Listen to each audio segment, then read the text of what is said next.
NDRF Jasur के 2 साल पूरे होने पर स्थापना दिवस मनाया गया। इस मौके पर बलजिंदर सिंह सेनानी ने कहा, युवाओं को भी आपदा की जानकारी रखनी चाहिए क्योंकि सबसे पहले लोकल लोग और युवा ही मौके पर पहुंचते हैं। ऐसी हालत में वो बचाव कार्य में योगदान दे सकते हैं।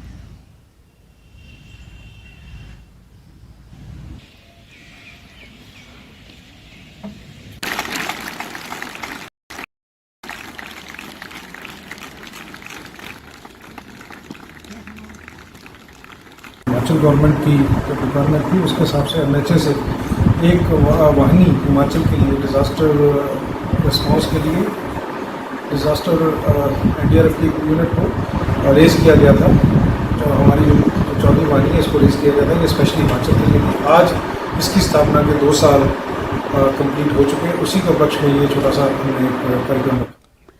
नूरपुर में राष्ट्रीय गोकुल मिशन के तहत 1 दिवसीय पशुपालक जागरूकता शिविर का आयोजन किया गया, जिसमें लंपी चर्म रोग और विभाग की विभिन्न योजनाओं के पालकों को जानकारी दी गई। शिविर में पशु चिकित्सालय के तहत 7 डिस्पेंसरीज हैं। बता दें कि इस शिविर में सिद्धपुर घाट के 100 पशु पालकों ने भाग लिया। पशु औषधालय भरमाड़ के डॉक्टर मानव गुलेरिया ने पशुपालकों से आह्वान किया कि वो सरकार की विभिन्न योजनाओं का लाभ उठाकर पशुपालन को वैज्ञानिक तरीके से अपनाकर उसका लाभ उठाएं।